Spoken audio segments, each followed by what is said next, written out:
Hello, I'm Isaac Hayes III, founder and CEO of Fanbase, and I'm here with a very important message. We are at a turning point in the Black community where we must have equity in the apps we use that scale to billions of dollars. But this time, we own the infrastructure, we own the culture, and we shape the future. And Fanbase is the future. Fanbase combines the free functionality of Instagram, TikTok, and YouTube into an all-in-one platform built for the evolution of social media and monetization. With over 1.4 million users, that's real proof that we are shifting the conversation of tech ownership and equity for creators. So right now, I want you to go to startengine.com/fanbase and invest today. The minimum to invest is $399. That gets you 60 shares of stock in Fanbase at $665 a share. This marks a turning point in Black ownership of social media. If we don't take this opportunity to own social media right now, we will always be customers to our own creations. And that can't go on. So once again, go to startengine.com/fanbase and invest today. We must own the platforms where our voices live, our stories matter, and where our culture drives the world. Thank you. Folks, Black Star Network is here. Hold no punches. I'm real revolutionary right now. Black power. Support this man, Black media. He makes sure that our stories are told. Thank you for being the voice of Black America, Roland. Stay black. I love y'all. All momentum we have now, we have to keep this going. The video looks phenomenal. See, this difference between Black Star Network and Black-owned media and something like CNN. You can't be Black-owned media and be scared. It's time to be smart. Bring your eyeballs home. You dig?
Today is Monday, September 15, 2025, coming up on Roland Unfiltered, streaming live on the Black Star Network. I'm here in Rhode Island for the Jeffrey Osborne Celebrity Golf Classic. Folks, in politics, the right continues to attack the left after the murder of Charlie Kirk.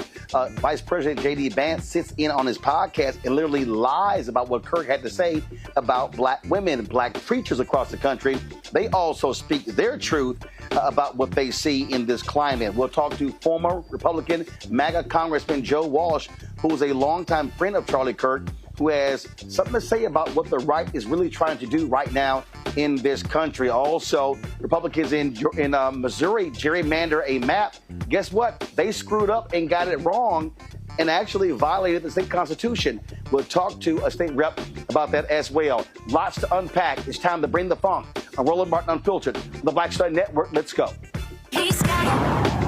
Whatever the miss, he's on it. Whatever it is, he's got the scoop, the fact, the find. And when it breaks, he's right on time and it's rolling. Best believe he's knowing. Putting it down from sports to news to politics. With entertainment just for kicks, he's rolling. It's on go, roll, roll, y'all. It's Roland Martin, yeah. Rolling with Roland now. He's funk, he's fresh, he's real, the best, you know he's Roland Martin now.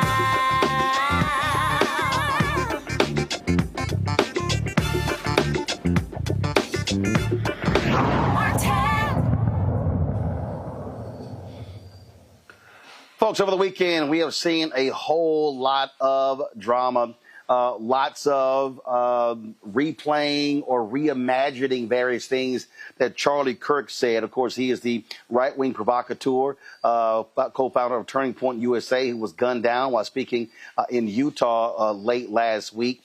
And there were lots of things happening over the weekend, and just it was amazing to actually watch these things unfold.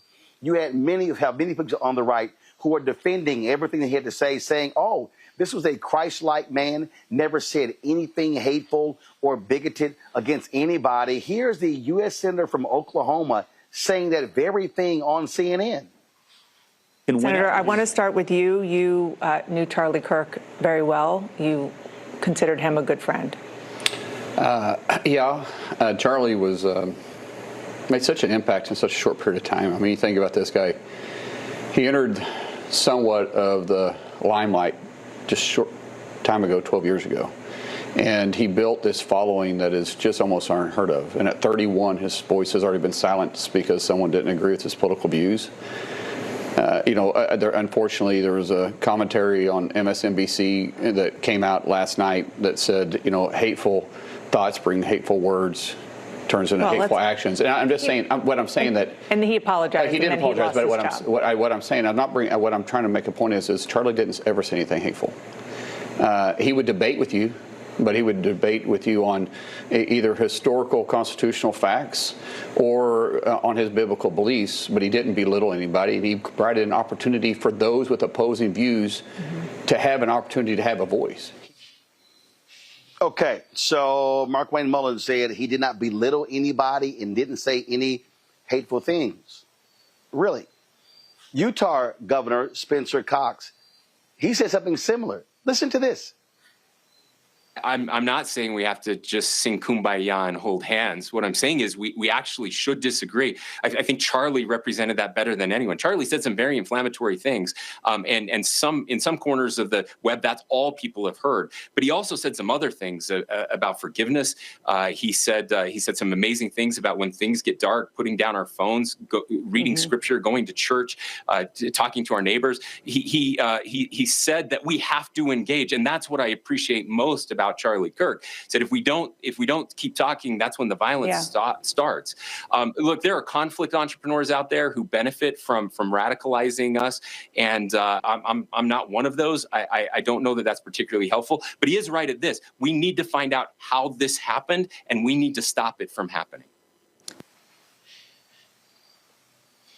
Wow. Really, it's a lot more we're going to play for you, including what Vice President J.D. Vance had to say today. But right now, I want to bring up Joe Walsh, former Republican congressman from Illinois, and he was someone who was very much a part of the MAGA wing of the GOP. He knew Charlie Kirk as well. Joe, glad to have you here. I saw a lot of your commentary over the weekend.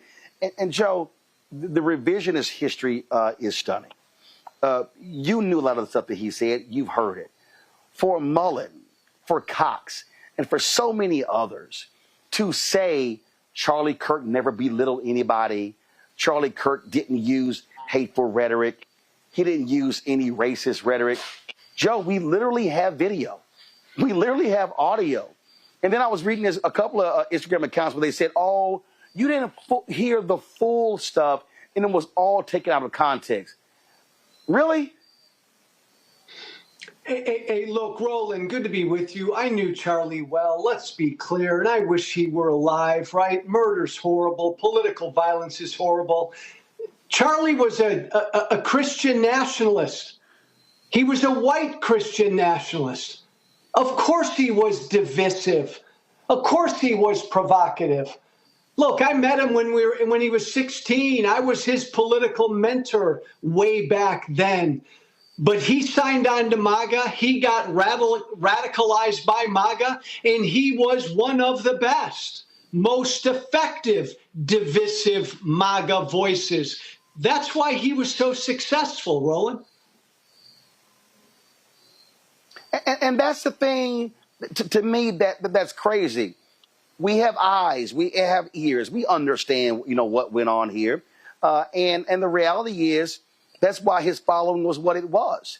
And I heard the comments that he made about Congresswoman Jasmine Crockett and Michelle Obama and Supreme Court Justice Ketanji Brown Jackson and Congresswoman Maxine Waters and so many others, talking about lacking the brain, the brain processing power. I know what he talked about when he talked about, frankly, great replacement theory and really complaining about immigration and really to keep this nation, frankly, a white country. We know what was said, and you're right. First of all, there's no justification for murder. There's no excuse for it.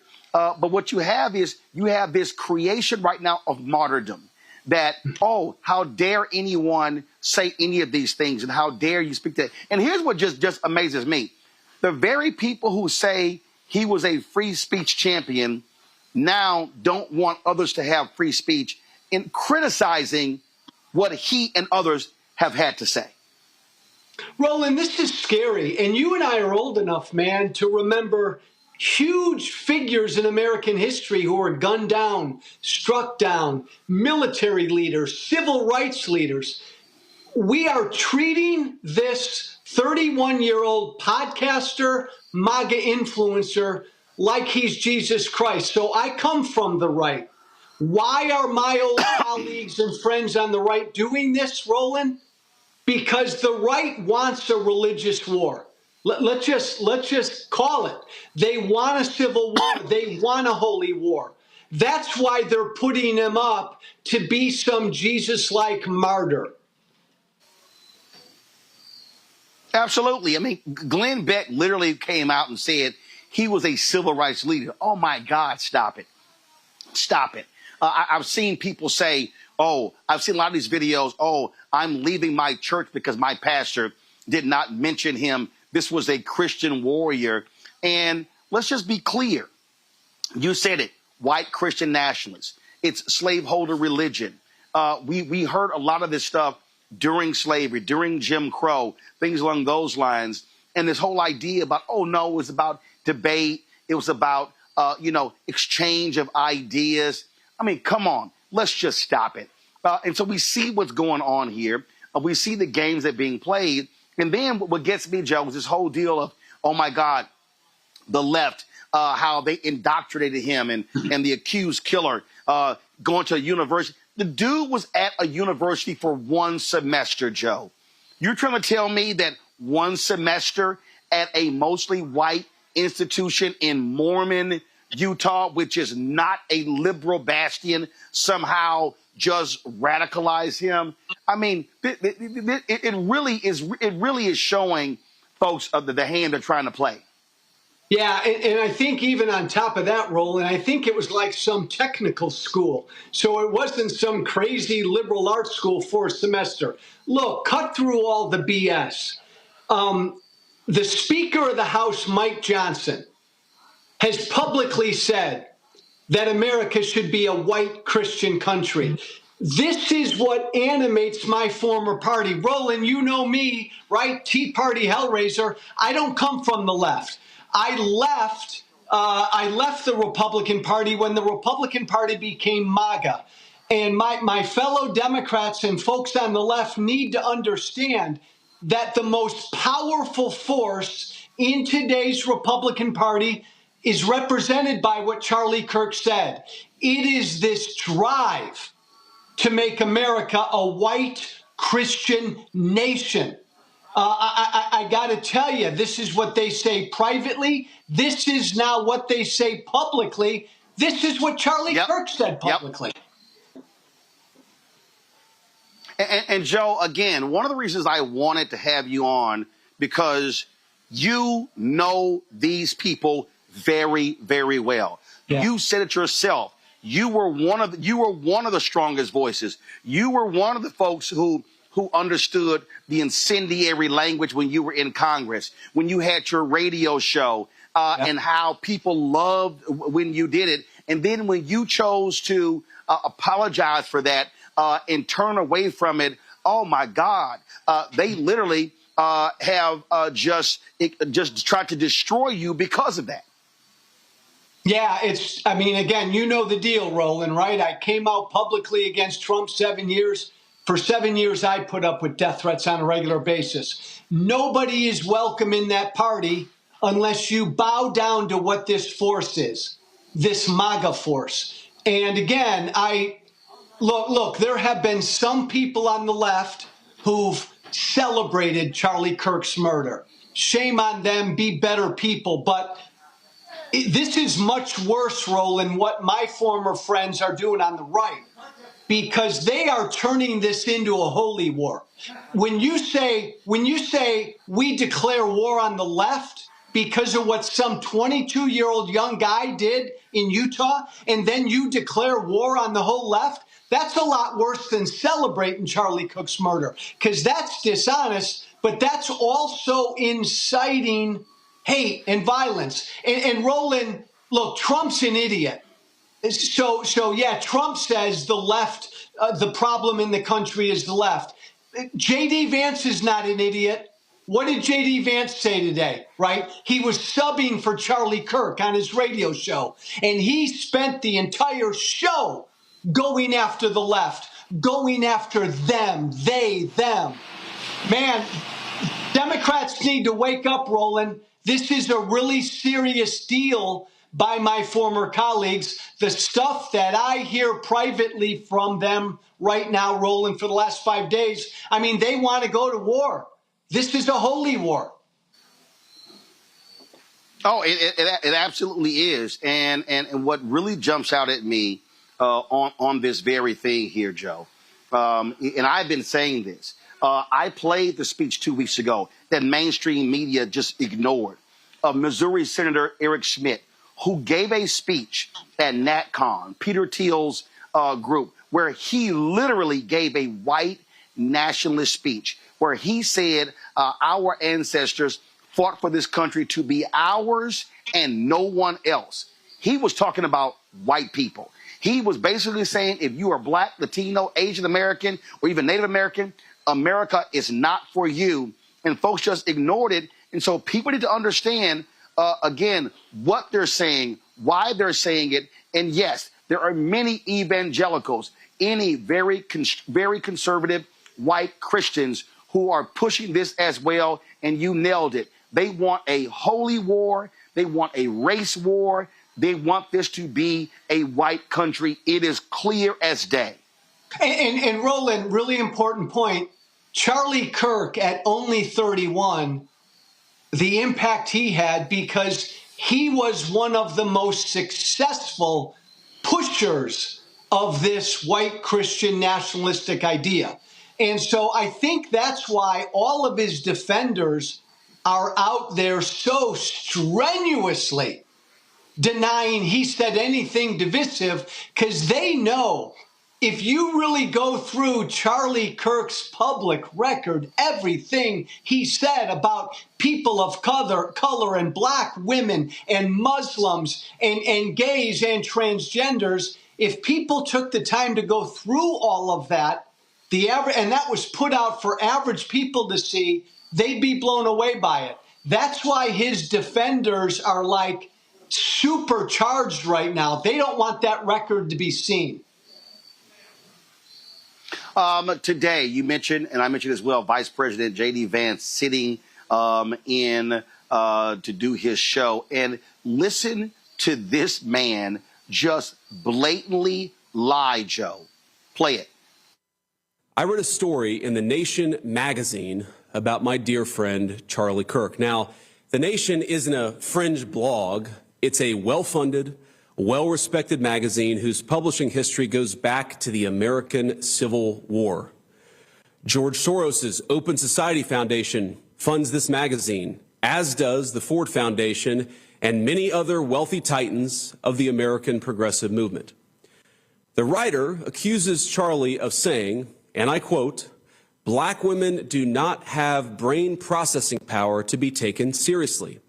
But if you go and watch the clip, the very clip she links to, you realize he never said anything like that. He never uttered those words. He made an argument against affirmative action as a policy. He criticized a specific Supreme Court justice as an individual.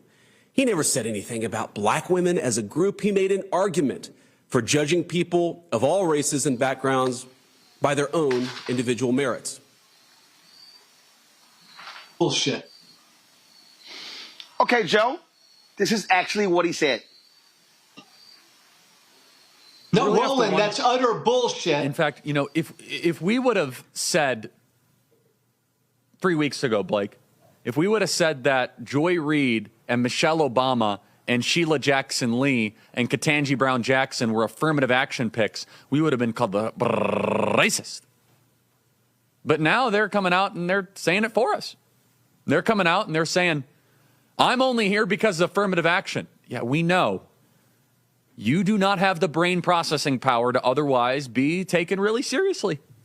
You had to go steal a white person's slot to go be taken somewhat seriously. Play cut 52. But I rise today as a clear recipient of affirmative action, particularly in higher education. I may have been admitted on affirmative action, both in terms of being a woman and a woman of color. All right, Joe. He literally said it. Not only that, Vance lied. Soros does not fund the nation. So he sat there and flat out lied. And Roland, remind me, what's J.D. Vance's job? He's the vice president, and yet he had time today to do a radio show for a former right-wing podcaster. I mean, look what they're not even, Roland, they're not even subtle about it, what this White House is doing. They believe, man, the path to victory is fear, hate, and division. And that's what they're putting out there. That was Charlie Kirk literally going after 4 accomplished black women by saying they didn't have the brain power to get where they got. This is what he believed. And this is what MAGA believes. And that, again, Roland, broken record, that's why Charlie Kirk was so damn successful, why he had such a big audience. Yeah, and not only that, you take Nick Fuentes, who's to the right of Charlie Kirk, the night of or the day after Kirk was shot and killed. Fuentes had 200,000 people watching him live. And so what you have this fervor. And so when I listen to Trump and Vance and all these people talk about, oh, how the left, they're indoctrinating. No, and you know this very well, the indoctrination.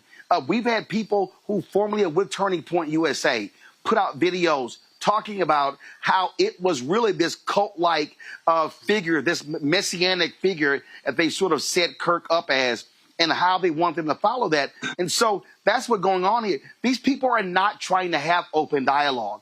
And not only that, Joe, you take Trump, okay? Trump was very clear in saying he was not going to call Governor Tim Walz after those 4 folks were shot in Minnesota. 2 were killed, including former Speaker of the House and her husband. Now today he's saying, oh, he never even heard of Melissa Hortman. And if the governor had asked him, he would, of course, lowered the flags to have staff.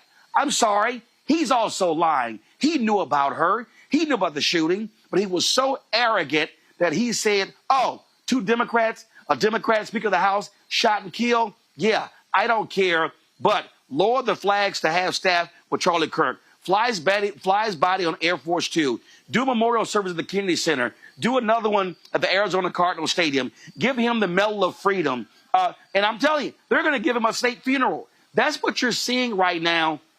And then you got Peter Hegseth going after members of the military who said anything in the negative in the aftermath of his death. You've got Kirk supporters creating a database of people of every social media post, and then even Vance said it in the podcast, you call their employer. So the so-called free speech people all of a sudden are saying, if you say anything negative about Charlie Kirk after what took place last week, we're going to come after you, come after your job. Oh, I thought they hated cancel culture, Joe. Yeah. Roland, I remember back in my right-wing radio days, I would come on every day, and there was always some story about some leftist group on a college campus that couldn't handle speech that made them uncomfortable. Now these people are on the right. Now this is MAGA. MAGA now are the snowflakes. MAGA, Roland, they now need their safe spaces. It's funny, but it's not funny. And you're right about J.D. Vance, man. He just flat out lied. I mean, the last 30-year history of political violence in this country, the vast majority of it is right-wing. It always has been. And they put out this lie that it's only on the left. It's not even, Roland, a both sides problem between the left and the right. There is political violence on the left, but the vast majority is on the right, and they know that, and they're lying because they're trying to inflame their base. And Roland, I hear from their base every day, and let me tell you something, they are inflamed. I mean, they are ready to march and grab their you-know-what. This is a scary time. It is, and folks need to understand what is certainly at stake. Joe Walsh, I appreciate you joining us on the show. Thank you very much for your insight. Thanks, man. Folks, going to a break. We come back. Black preachers respond from the pulpit. You're watching Roland Martin Unfiltered right here on the Black Star Network. Black Star Network, what's happening? It's your man, Kim. And look, my new single, Rock With Me, is on fire. We debuted as the #1 most added and greatest gainer at R&B radio. So look, I want you to go check it out at musicbykim.com. Listen to it, download it, tell me what you think about it. Also, make sure you sign up to be a part of my community so we can stay connected. At Music by Kim on all social media platforms. Thank you for rocking with me. And keep love on the one. 'Cause I want you to rock with me. We live in a strange world till the darkness falls forever. Baby, let's be the dawn when it feels like it's taking me over. You're making me stronger, my sweet love. Now streaming on the Black Star Network. I have name recognition, but I tour more than any rapper.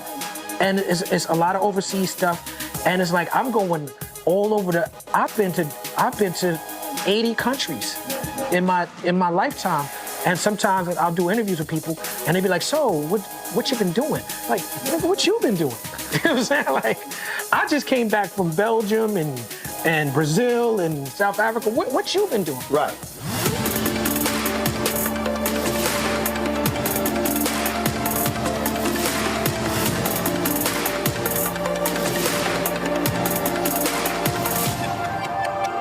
I am Tommy Davidson. I play Oscar on Proud Family, Louder and Prouder. Right now, I'm rolling with Roland Martin, unfiltered, uncut, unplugged, and undamn believable. You hear me?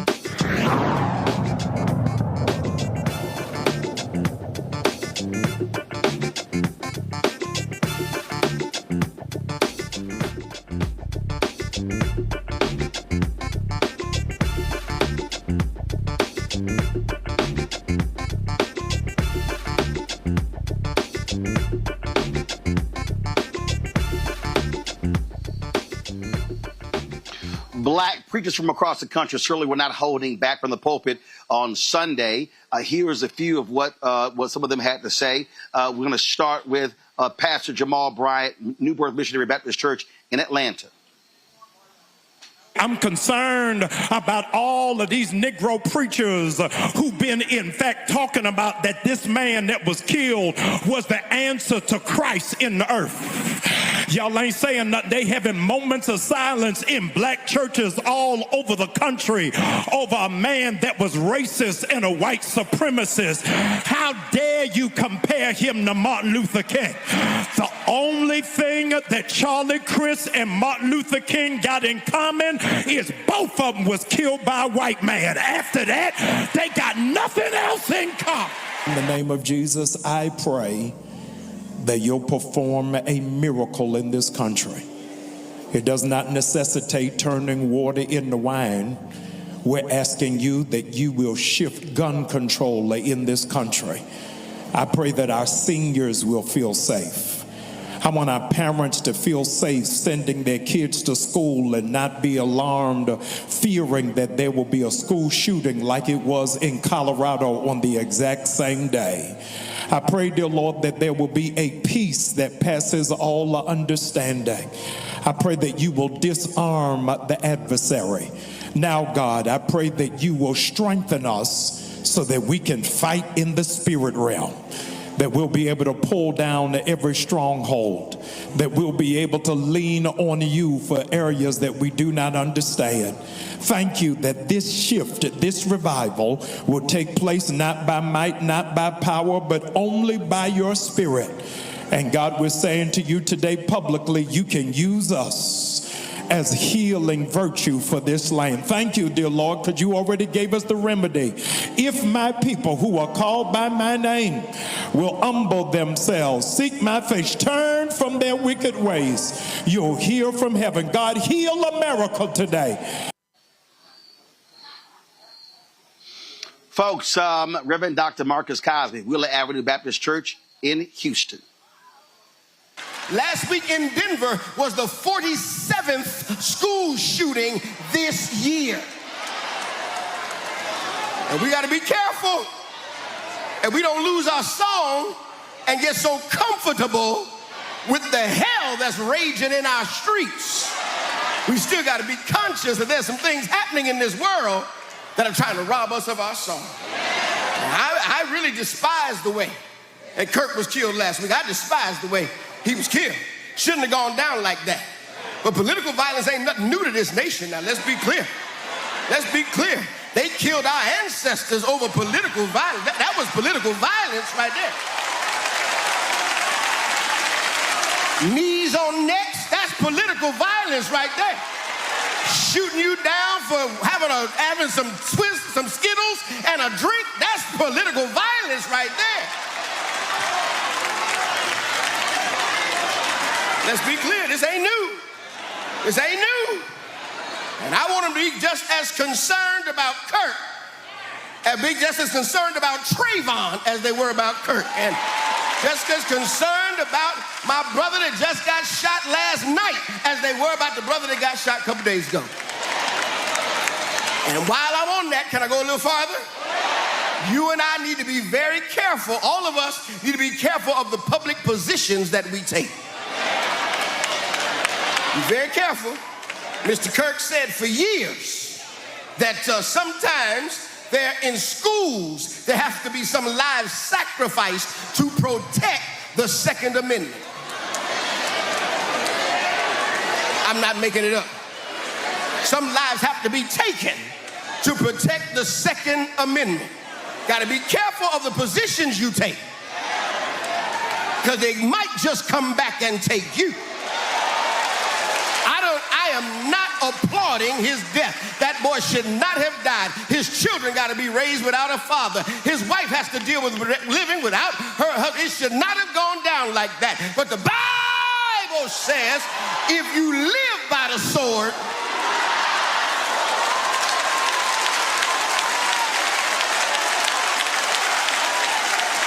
be careful of your public positions, because the Bible says you will reap what you sow.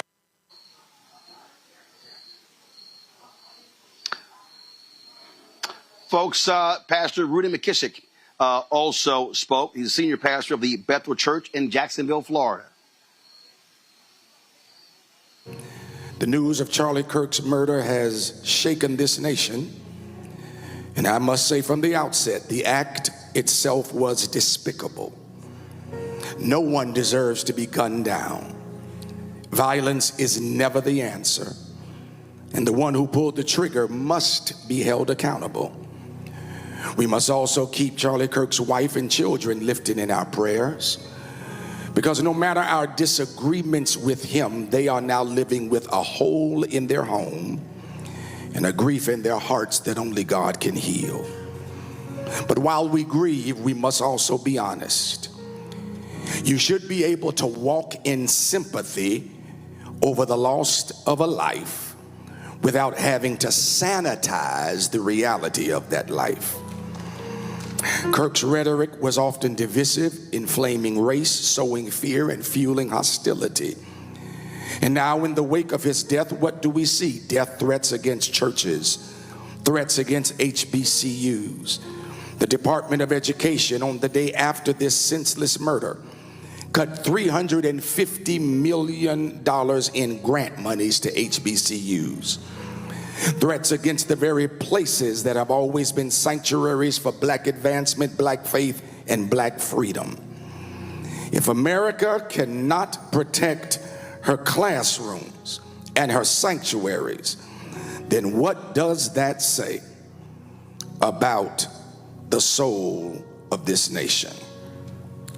Even in our city, where a city council seeks to make an example of a young man potentially cutting short his future aspirations, all in an effort to further their own careers and kiss the ring of a governor. These are hate-filled times. However, this is not just about one shooting. This is about the climate we live in, the uncivil discourse that has been normalized. Our politics are poisoned. Our government is gridlocked, and our so-called leaders have refused to turn down the heat of hate in their language. When leaders speak with venom, the people listen with violence. When leaders play with fire, it is the vulnerable who get burned. And yet, in moments like this, the church must rise. Somebody ought to say amen just to that point. The church must rise. The church must rise. We cannot echo hate. We cannot mirror the vitriol. We must be the example of another way. We must govern our tongues with grace and govern our lives with love.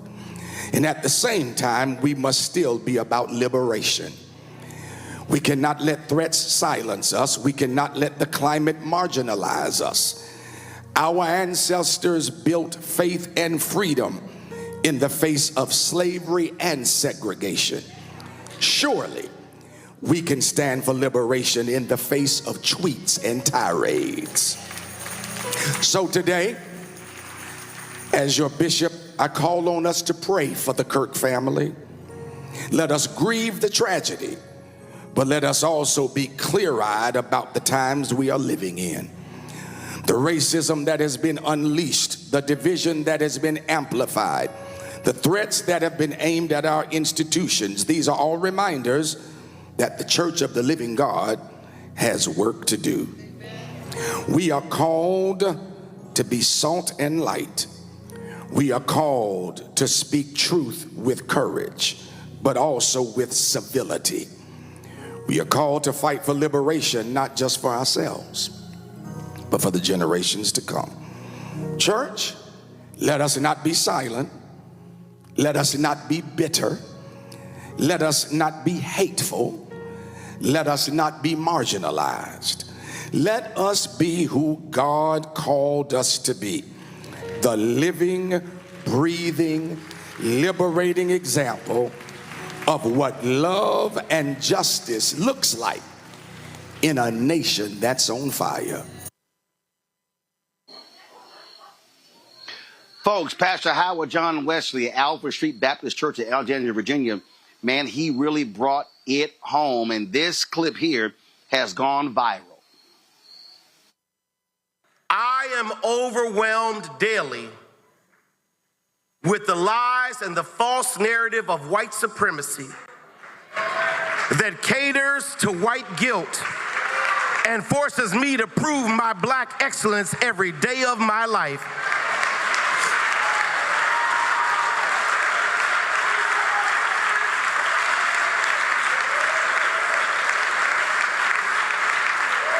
Siobhan, I'm overwhelmed listening to the voices of those who think they have the singular right to define and defend what America is and determine who's allowed in this land that was built by my forefathers and my foremothers.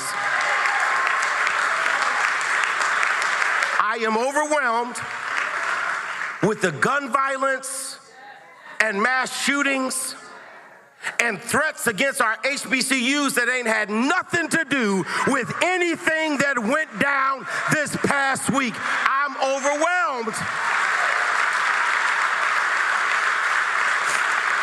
I'm overwhelmed to see that this bill allocates $75 billion to the policing and the detention of undocumented persons while cutting Medicaid, Medicare, Social Security, food assistance programs, and 300,000 black women have lost their jobs under this administration. I am overwhelmed.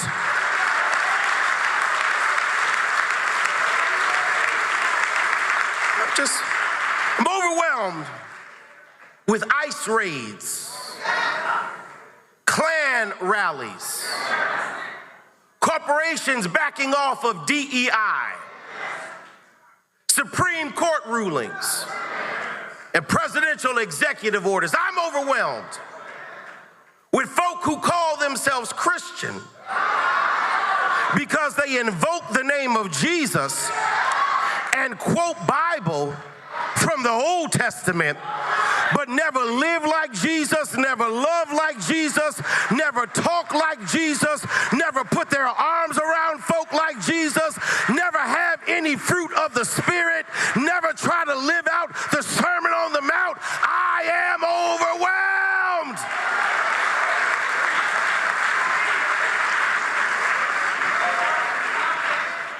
And I don't celebrate anyone's murder. Charlie Kirk did not deserve to be murdered. But I'm overwhelmed to see the nation's flag fly at half-staff for a man who was a proud racist and spent his entire life sowing seeds of division and hatred into this land.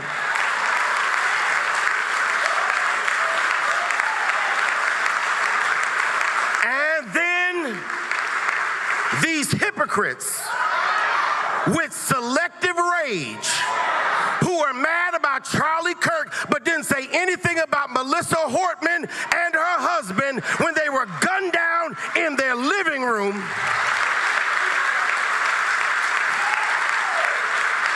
Tell me that I ought to have compassion for the death of a man who never showed compassion or respect for my life. Y'all, there's nowhere in Bible we are told to honor evil.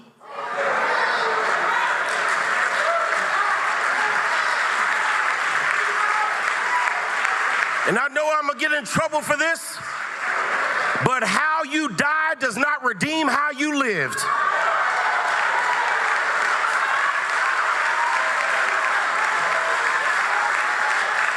Your death does not make you a hero. It does not make you one who should be honored. It does not make you one who should be respected. I can be sorry about your death, but not celebrate your life. You did not live.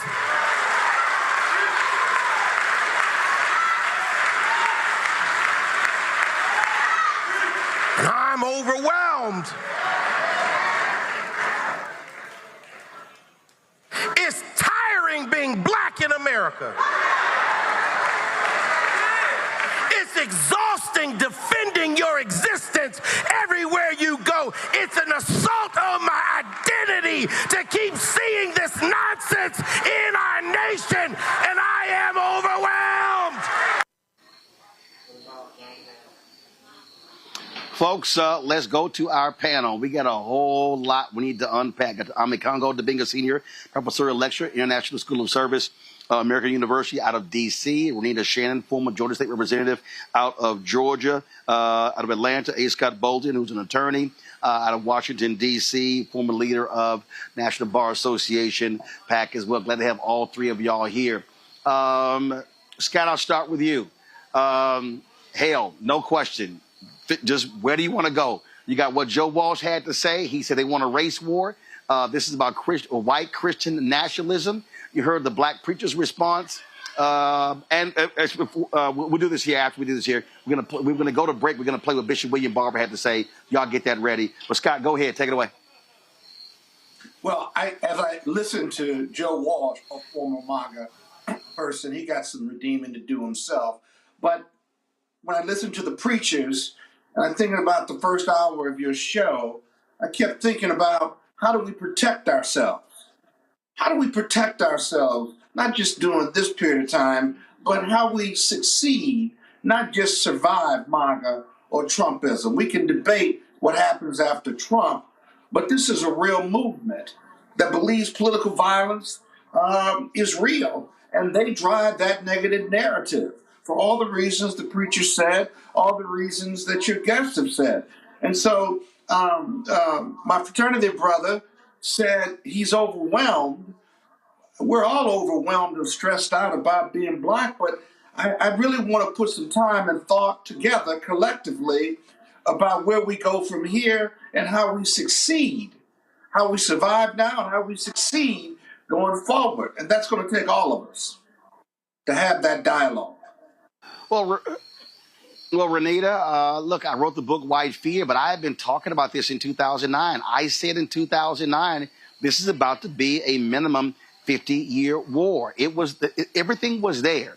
And too many folks in mainstream white media didn't want to hear it. I was on CNN, kept talking about it, and folks were just like, okay, whatever. And then, we're going to play a little bit later. You got white nationalist Megyn Kelly sitting here whining, complaining, trying to blame Obama, saying all this stuff started with Obama, which is BS. Well, no, I'm sorry. It didn't start with Obama, but it got a heighten with Obama. But she wants to blame it on Obama as opposed to the white folks who are angry that a black person was elected president. Absolutely. And this started long before 50 years ago. This started actually after the Civil War and black folks were freed. Listen, the trick of white supremacy is to have you feeling bad for white supremacists. I don't give a damn about Charlie Kirk. Because the reality is the values that Charlie Kirk espoused were values that had white folks sleeping every night good in this country with black folks enslaved. These are the same values that had white folks taking their children to watch lynchings on Sunday after church as a form of entertainment. These are the same values that had white folks using black babies as alligator bait. So nobody on the right is going to lecture me about how I should feel bad or what I should be feeling about a man who was a committed white supremacist. And Roland, you point out a very good point. The media is working overtime to sanitize and to soften his reputation and the things that he said and just chalk him up to some, character sort of person who just liked to debate and free speech person. And really all they are doing is just trying to flatten white supremacist logic, which is what he was espousing every day. So no, I don't give a damn about Charlie Kirk or his mama. Well, here's the whole deal, Ome Congo. No one wants to see someone murdered. No one wants to see it done in front of a bunch of folks being live streamed. No one wants a wife to be widowed and 2 children not to have a father. Now, if somebody wants to reflect on his life, that's their business. If somebody doesn't want to do that, that's their business as well. Everybody has the free will to do so.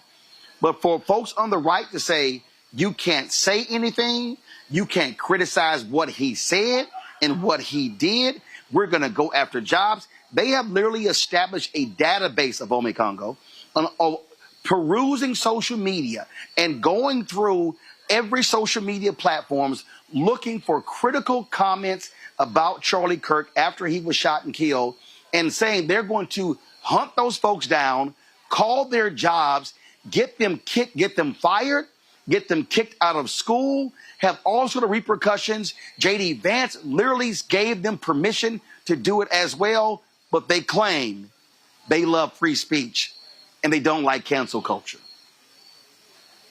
Yeah, absolutely. Their philosophy is basically freedom of speech for thee, but not for me.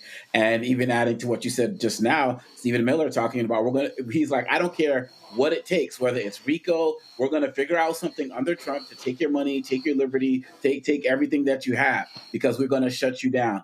And one of the challenges I have, Roland, just like you just did with Joe, like how you instantly played Charlie Kirk's, actual words. The fact that these media outlets are, and kind of going off Renita's point as well, are just letting these guys get away with what they're saying. And not only are they being silent, not only are they not challenging them, but sometimes you could hear, even with Dana Bash in that instance, you could hear them say, or, just kind of agreeing with them. And that's part of the problem as well. They played Trump's thing from Fox and Friends when he was like, oh, I don't care about bringing people together. They played that for Spencer Cox. And he said, what do you think about that, Cox? Well, Trump's angry. Then they played Steve Bannon and what he said. Well, Steve Bannon's angry. So what? So what, you're just going to excuse that? The way that they're giving these guys a pass, the way that nobody's bringing up the fact that Spencer Cox made a racist statements about how he thought hoped it was somebody from another town or from another country, maybe a quote unquote illegal alien. The way that the media is giving them a pass, they are helping boost Charlie Kirk as well as give this MAGA movement a reason to continue the war that you and Walsh started with this night. And that's why what we're doing here is so important, because we have to correct the record, just like those pastors are correcting the record as well, because these guys, they do want war. They don't believe in free speech, and they never have, and they never will. But the way that these journalists don't hold them accountable is one of the reasons this continues to fester in the way that it does. And they need to be called out too. Absolutely. We're going to go to break, and we're going to, of course, talk about Brian Kilmeade, who literally said on Fox News that the homeless should be murdered. I thought they were pro-life. He apologized, but it was weak as hell. Megyn Kelly did her latest white woman rant. But coming up next, we're going to talk about what Republicans in Missouri did by gerrymandering, this racist gerrymander of the lines, how they likely broke the state constitution. You're watching Roland Martin Unfiltered on the Black Star Network. Support the work that we do. Join our Brina Funk fan club. Your dollars are critically important for the work that we do. So please support us in our effort to raise $1 million by the end of the year. Use the Stripe QR code for Cash App. You see it right here. PayPal's R Martin Unfiltered. Venmo's RM Unfiltered. Zelle, Roland at RolandSMartin.com. Roland at RolandMartinUnfiltered.com.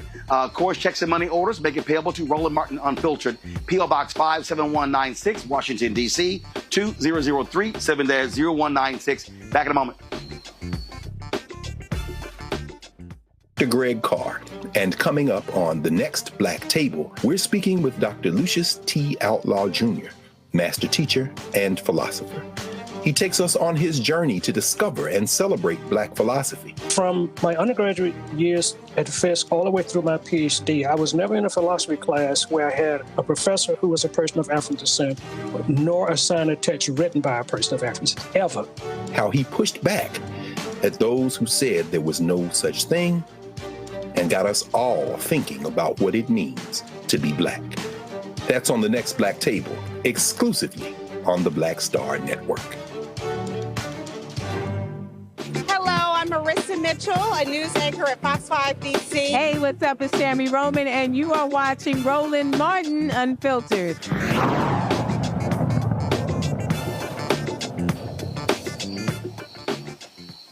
All right, folks, welcome back. We told you last week Republicans in Missouri redrew the lines, destroying the congressional district of Congressman Emanuel Cleaver, one of two African Americans representing Missouri. The other is Wesley Bell in St. Louis. Well, guess what? They may have seriously screwed up. They were in such a haste to redraw the lines that they made some critical mistakes, including breaking the state constitution. Joining us right now to talk about this, y'all, it really is unbelievable when you think about what they've done. It's crazy. Is Mark Sharp. He is a Missouri State Representative. Mark, glad to have you here. So tell people what they did. It's really crazy, because y'all have a state constitution that says when lines can be redrawn, correct? Absolutely, Roland. And they have messed up in three ways. It's really quite amazing how they actually put themselves in this position. To rush a bill this fast, this hastily through the legislature has presented some real issues that I think they're going to experience in the court. And not only that, they screwed it up even more so. Aren't places represented by two members of Congress? Yes. So there's the three ways they have royally screwed themselves on this issue, Roland, is the first one is they have put one of the KC precincts that is in North Kansas City, that would be between the 5th and 4th district. They've pushed this through so fast that KC precinct was drawn into 2 congressional districts in the 4th and the 5th. That is the biggest critical error, and to me, that means that should be game over once this gets to the courts. There's no way that a map should be, or a precinct should be in 2 congressional districts, obviously. So that should be the first reason that should kill the bill. This was put through so fast. I served as the ranking minority member on the special committee that heard House Bill 1, which was the congressional redistricting bill.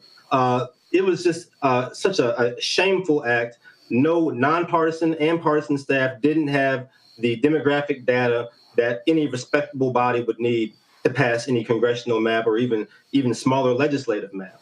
The second reason that they've messed up is that the Missouri General Assembly approved a map back in 2022 after our last census. You know, the Missouri Constitution states very clearly maps are to be redrawn after the census. And that was 3 years ago. And we've had several elections, congressional elections, since then.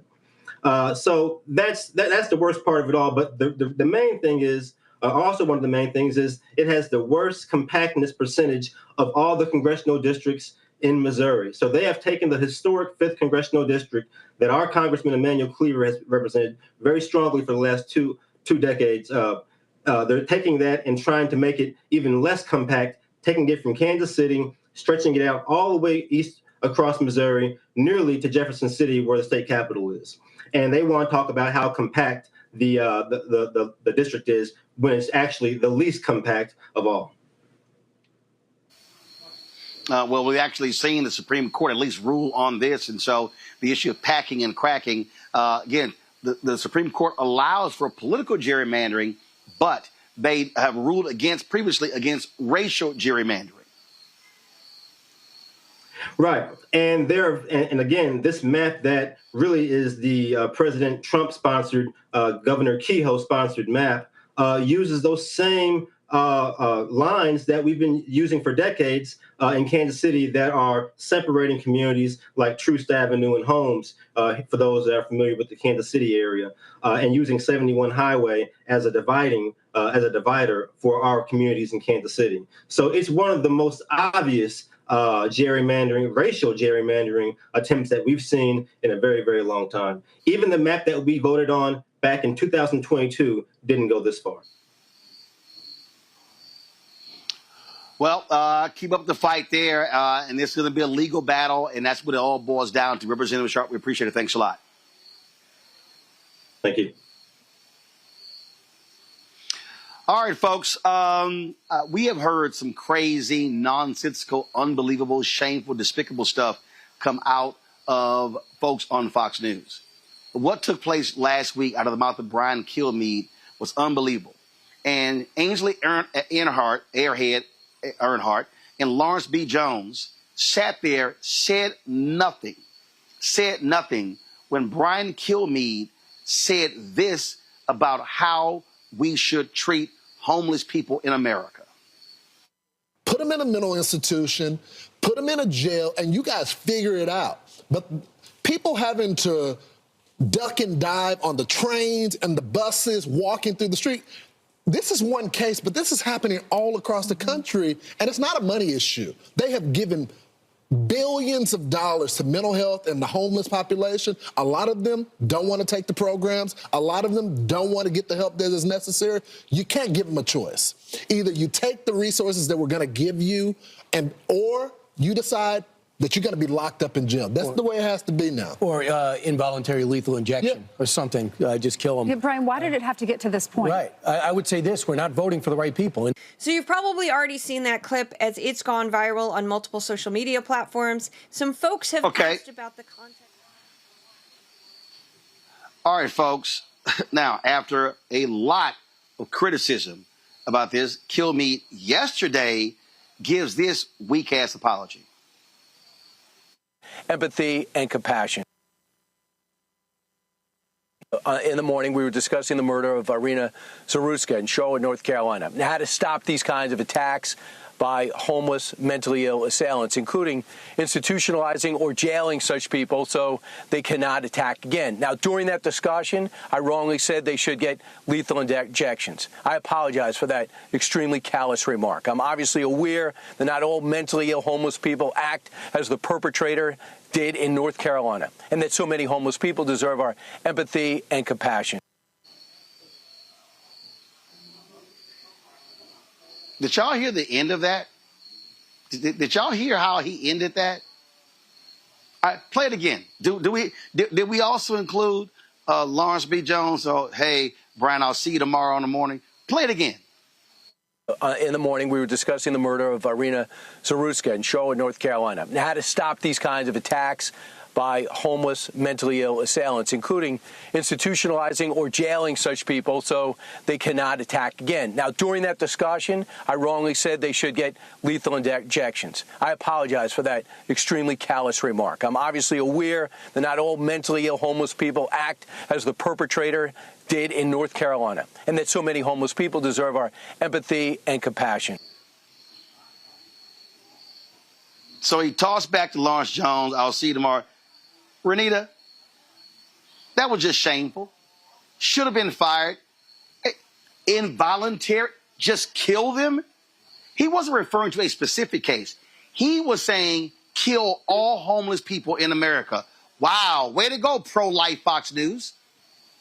Well, not only that, and that's why I say I will not be lectured about how I felt about Charlie Kirk and my comments about Charlie Kirk by the right, because these people are the true people who are very much interested in violence is always the answer. We can always say that, violence is not the answer, but for them, it's always the answer. And he demonstrated that by saying that. Brian should be fired. There's a petition going around to get him fired. I hope that it succeeds, because think about what he's saying. He's basically saying that whether or not you should be allowed to live, it should be determined on what is a temporary status. People who are unsheltered become unsheltered. They haven't been unsheltered their entire life. So you're telling me that when they had shelter at some point in their life, they were worthy of being able to live. But the moment they become unsheltered, now they need the death penalty from the state. I mean, it's completely ridiculous. Not to mention that this country used to have better supports for people who needed mental health treatment, and also folks who are unsheltered, in the way of there were more mental health hospitals that existed. And it was the Republicans over the last decades who defunded those services. Those are the services now and the types of resources now that they just call socialism. And Trump is doing everything that he can to continue to cut services. So what do you expect? Congo? Well, kind of going off what I said in the last segment, his colleagues, they just sit there and they're like, yeah, no challenge, no pushback. This is what happens. And you go back to what Jesse Waters was saying last week. This is what happens when you give this so-called news network the ability for people to just run wild and say whatever they want to say. And there's very little repercussions in any way, shape, or form. Like you said, he just said, back to you, Lawrence. And he was like, all right, see you tomorrow. They're callous and they're hateful. And the language that comes from them, I mean, this is Hitler-esque language. I mean, he was talking about going after the undesirables. That's what homeless people are in many of their minds. And at what point do these guys have to start taking real accountability for their actions without having a multi-million-dollar lawsuit? If they think that this is done just because he gave that fake apology, I'm glad the online petitions are circulating. And I'm hoping that more pressure comes, because this is the same type of mindset that leads to homeless people being attacked on the street because they feel like it's justified, undocumented folks being attacked on the street, and anybody who quote unquote looks undocumented. Fox is a propaganda network, and this is part of their propaganda machine. I'm glad Kilmeade got called out on it. There's a lot he should have already been called out on, but I hope that there are greater consequences than just this apology, because this is unacceptable. Scott. This is outrageous and deserves even more analysis. First of all, we keep trying to make out like these are human beings or they have human thoughts. It is inhumane to say what Kilmeade said and what the rest of the Fox hosts said. They don't see people of color or poor people or homeless as human beings. Because if you saw them as human beings, You would never say, I should lock you up and incarcerate you because of your socioeconomic status. But they really believe that. And then when Brian Kilmeade says, kill him, lethal injection and kill him, my goodness, you want to kill another human being because they're homeless or they won't accept help? My God, what have we come to? Now, look at the apology, Roland.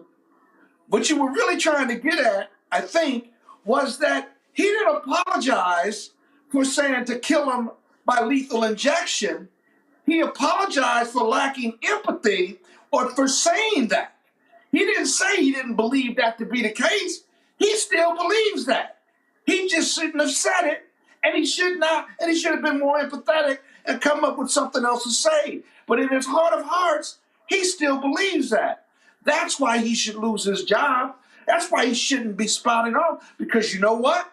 That crazy MAGA person who's mentally ill, who's watching Fox News, they're out there. They're going to go and start jumping on and killing homeless people or mandating that they be locked up because they're not religious, right, Christian conservatives who make $100,000 a year. That's really what's outrageous about that clip right there. Really outrageous. And nobody's correcting them. Nobody. Well, first of all, Fox News won't do anything. They allow heinous stuff all the time. That's what Suzanne Scott, she's the CEO, does. That's what Rupert Murdoch does, his son Lachlan, who run and own it as well. So they don't care. But I guarantee you, if somebody on CNN or MSNBC had said that, they would have segment after segment after segment degrading them, calling on leadership to do that. And that's what the right does. They do it all the time. Brian Kilmeade is shameful and despicable. And let me also add, so is airhead Ainsley Earnhardt and airhead Lawrence B. Jones, who sat there and who said nothing, who allowed that conversation to continue. They did not admonish him right there, but they love talking about life and pro-life. They don't care about folk in the womb. They don't care about folk when they don't care. They are anti-abortion people. They're not pro-life. For you to sit here and say, kill them, involuntary injections, that is murder. That is murder. And shame on Brian Kilmeade, and shame on Suzanne Scott, the CEO of Fox News, and shame on that entire network. But then again, when you pay $787.5 million for lying about the 2020 election because you wanted to kiss Trump's ass, this should be expected. I'm going to go to a short break. When we come back, we're going to show an absolutely racist, ignorant, and stupid comment by Megyn Kelly, which shows exactly the kind of person that she is. A shameful, despicable, racist white woman. You're watching Roland Martin Unfiltered on the Black Star Network. Now streaming on the Black Star Network. I have name recognition, but I tour more than any rapper. And it's a lot of overseas stuff. And it's like I'm going all over I've been to 80 countries in my lifetime. And sometimes I'll do interviews with people and they be like, so what you been doing? Like, what you been doing? You know what I'm saying? Like, I just came back from Belgium and Brazil and South Africa. What you been doing? Right.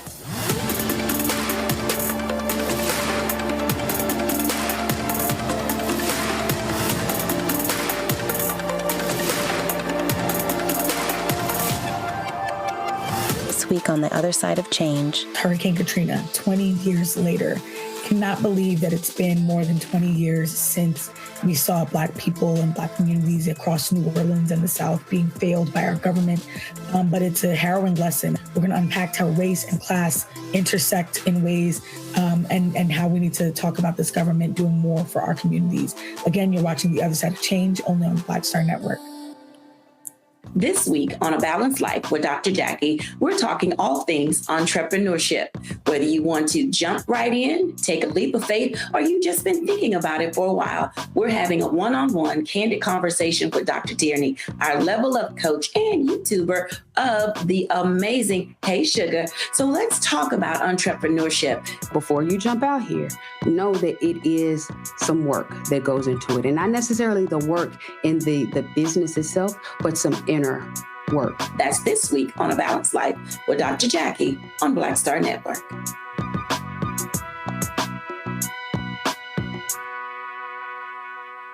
I'm Dr. Greg Carr, and coming up on The Next Black Table, we're speaking with Dr. Lucius T. Outlaw Jr., master teacher and philosopher. He takes us on his journey to discover and celebrate Black philosophy. From my undergraduate years at Fisk all the way through my PhD, I was never in a philosophy class where I had a professor who was a person of African descent, nor assigned a text written by a person of African descent, ever. How he pushed back at those who said there was no such thing and got us all thinking about what it means to be Black. That's on The Next Black Table, exclusively on the Black Star Network. This is Reggie Rock Byford. You're watching Roland Martin, unfiltered, uncut, unplugged, and undamn believable. You hear me?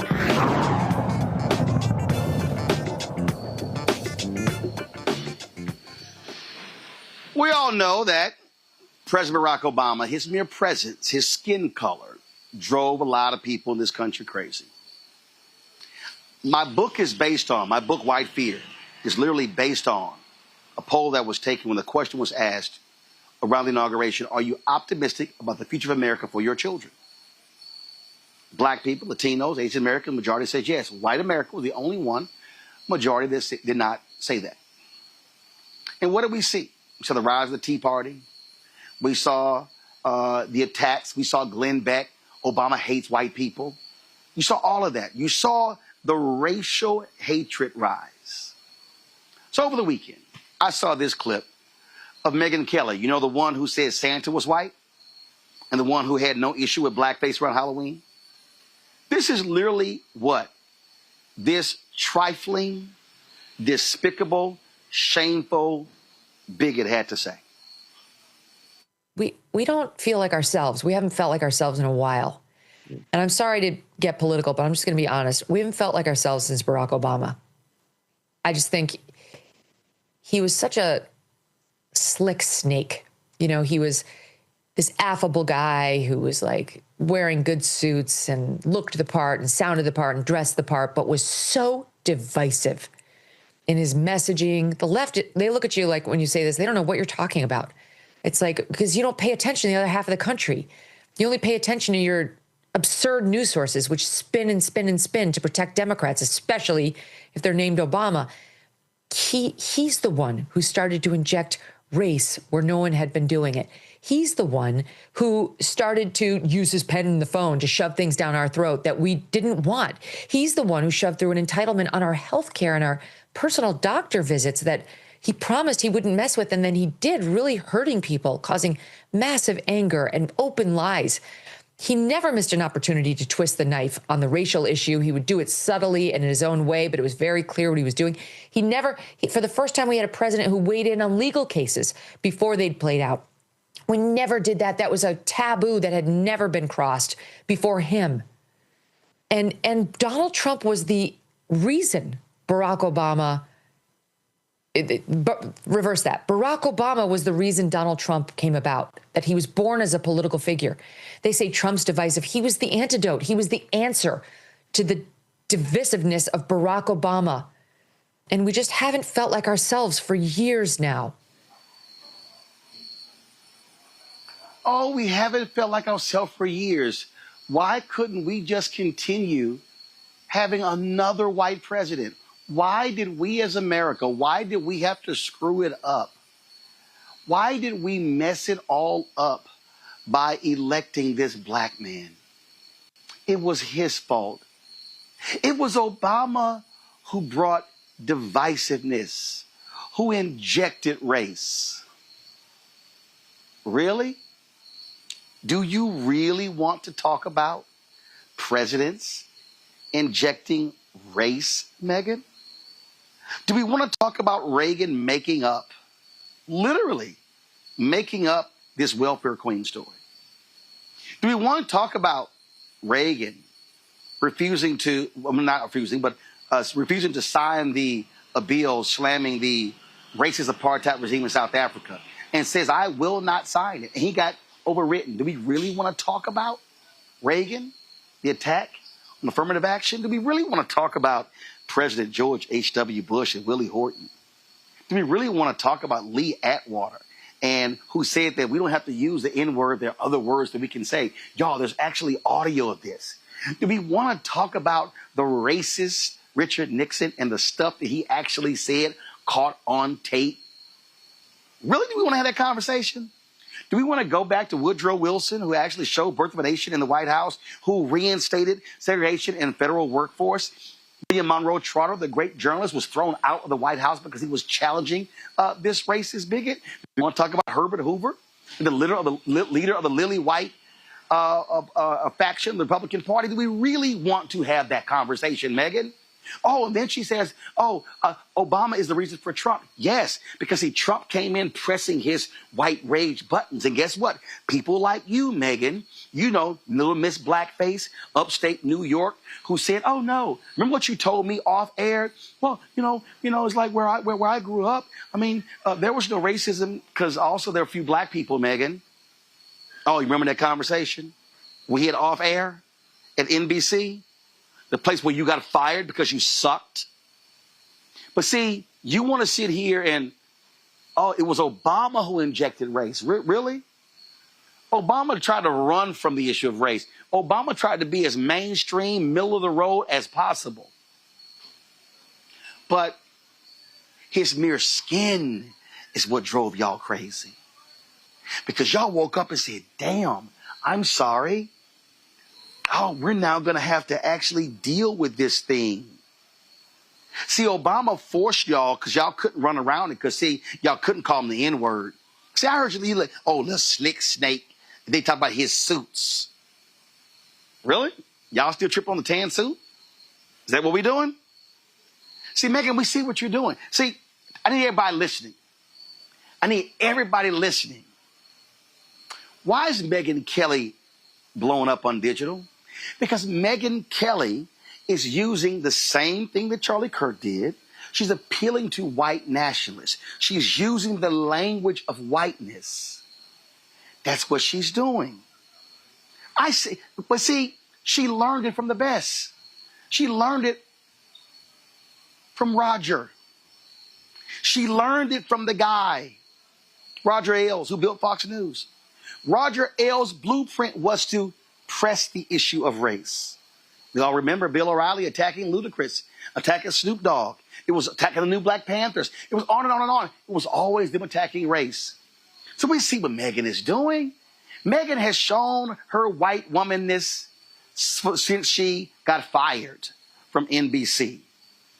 Since she tried to pull the wool over folks' covers, try to make it seem like she was an objective journalist, that she wasn't really part of that crazy right-wing, white right cabal at Fox News. But no, Megyn, you show us exactly who you are. We know it. You attack Beyonce. You attack nearly all things black. That's what you do, Megyn.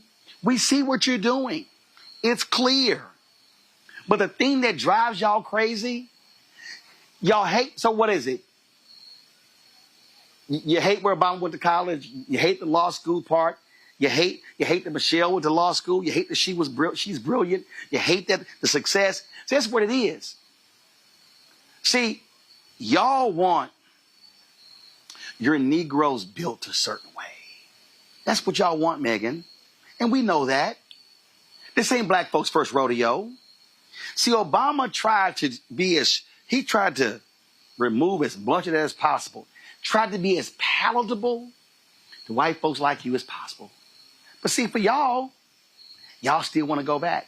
See, you know you couldn't call him the N-word.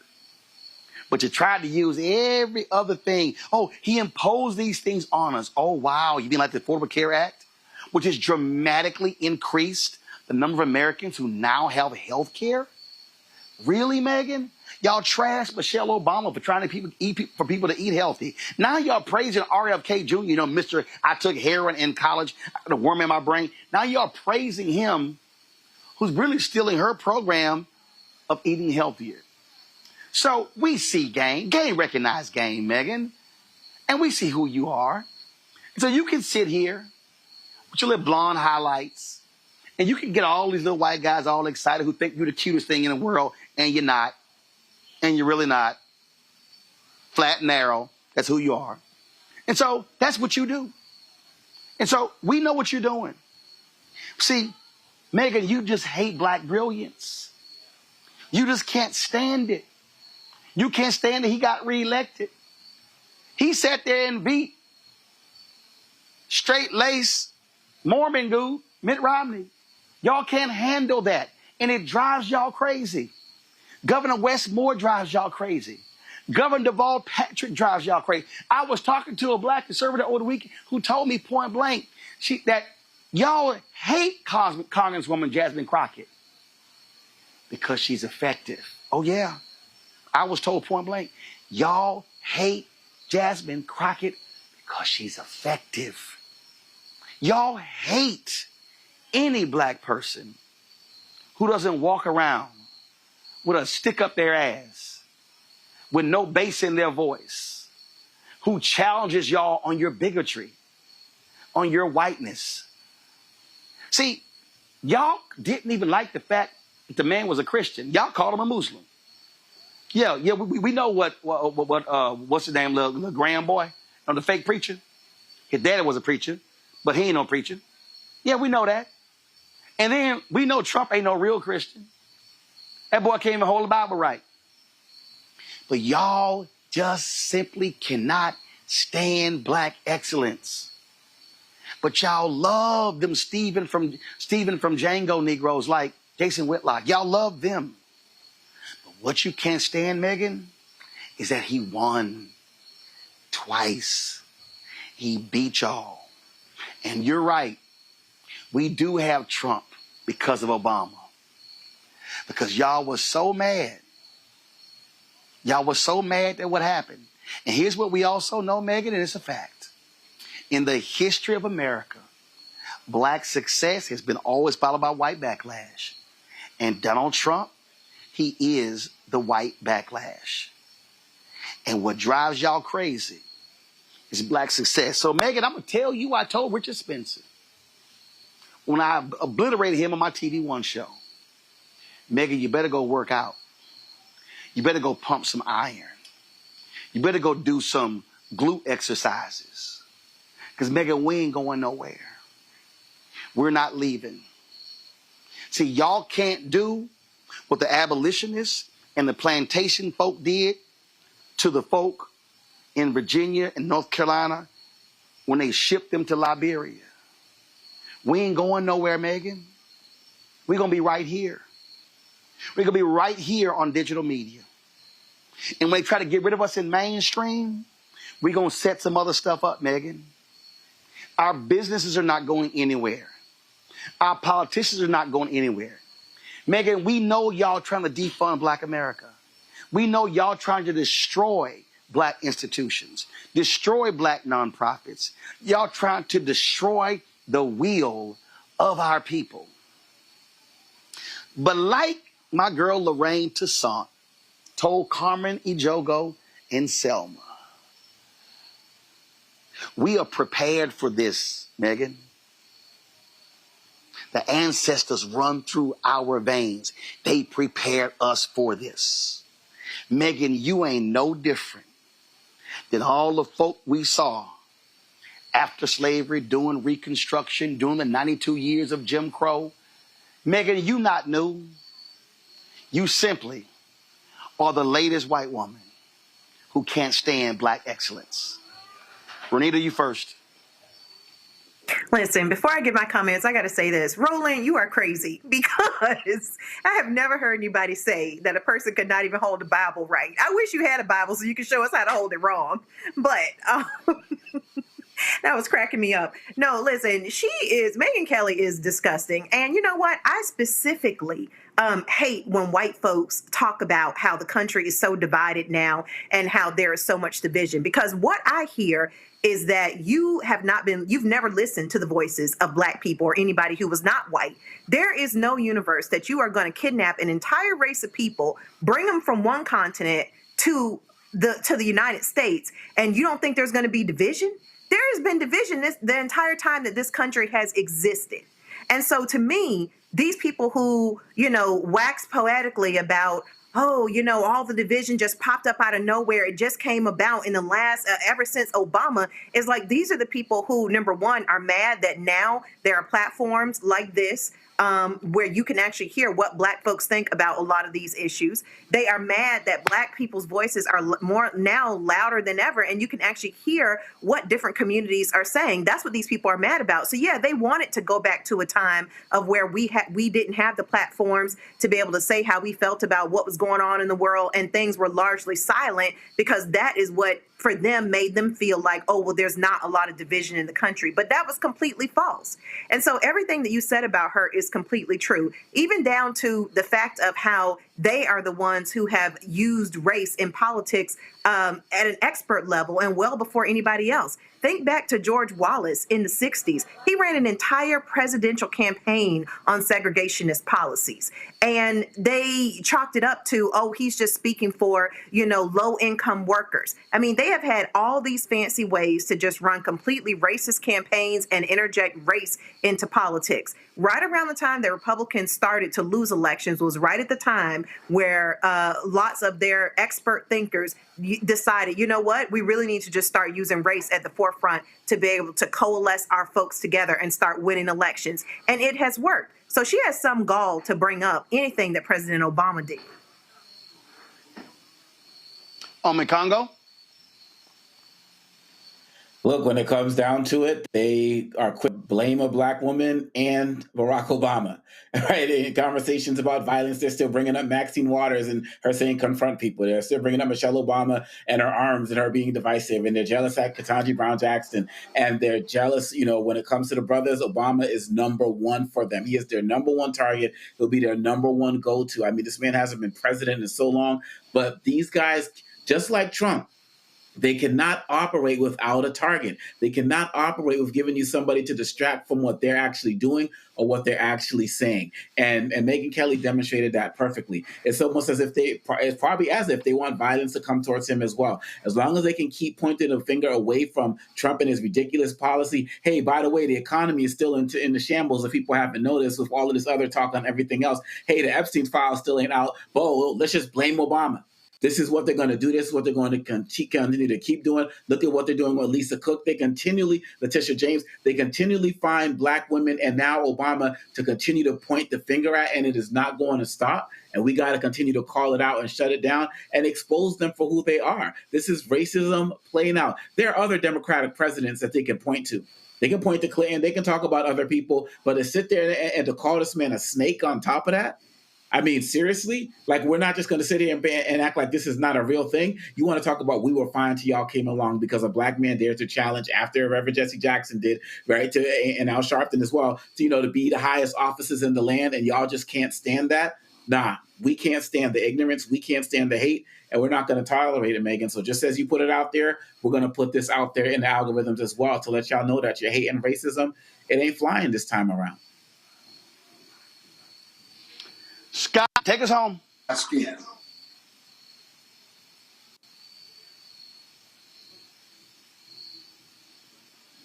Scott? Hello? Yeah, me? What is it about the melanin in my skin that drives white folks crazy?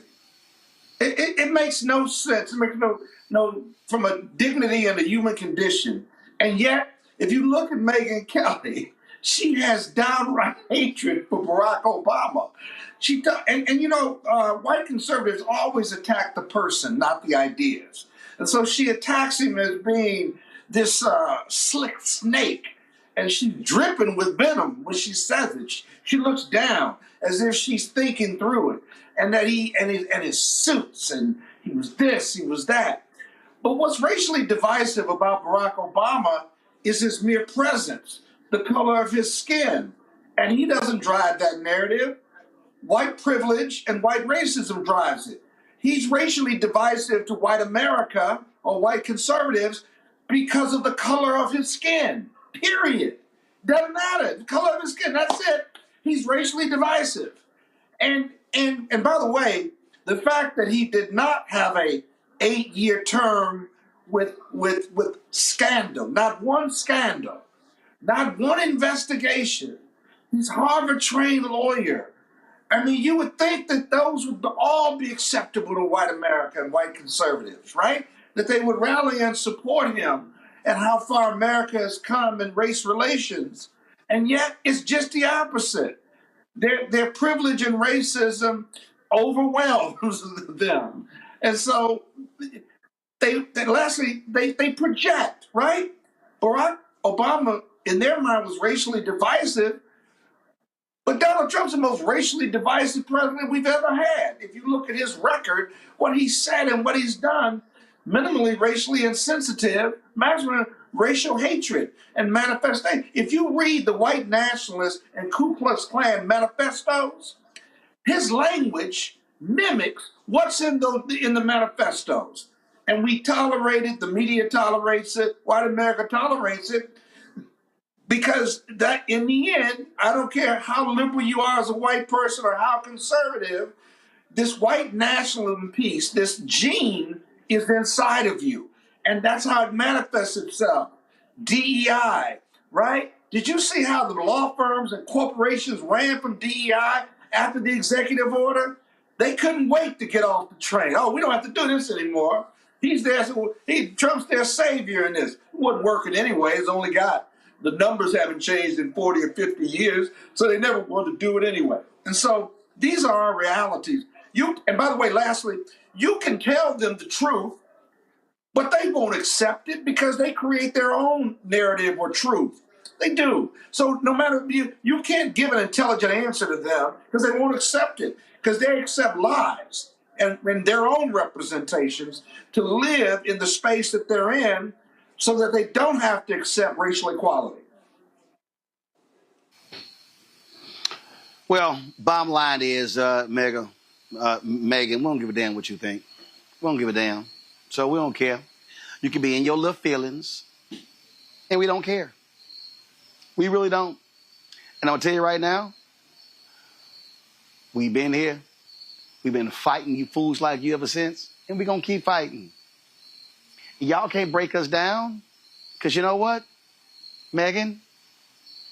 Not only did we build this, meaning this country, we're also built for this, because y'all could not have endured what we have endured since 1619 and still be standing. Love you, Megan. Be well. Scott, Renita, Omekongo, I appreciate it. Thank you so very much.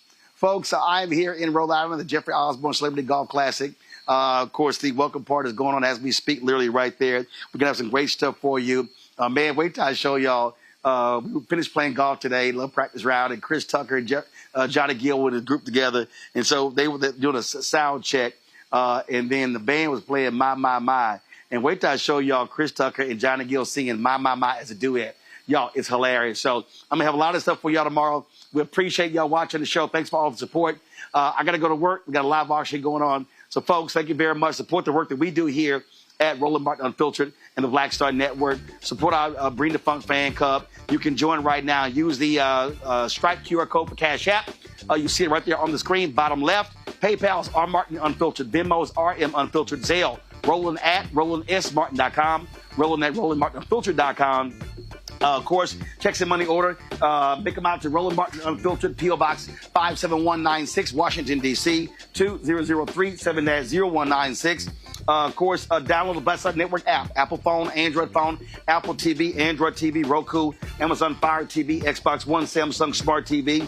Be sure to get a copy of my book, White Fear, How the Browning of America is Making White Folks Lose Their Minds. Available bookstores nationwide. Be sure to, of course, support further getting our Roland Martin Unfiltered Black Star Network swag. You can get that by going to shopblackstarnetwork.com. Shopblackstarnetwork.com, including our shirt, Black-Owned Media Matters. And so get that shirt as well. And so we appreciate that. If you want to support our Black-owned businesses, please do so.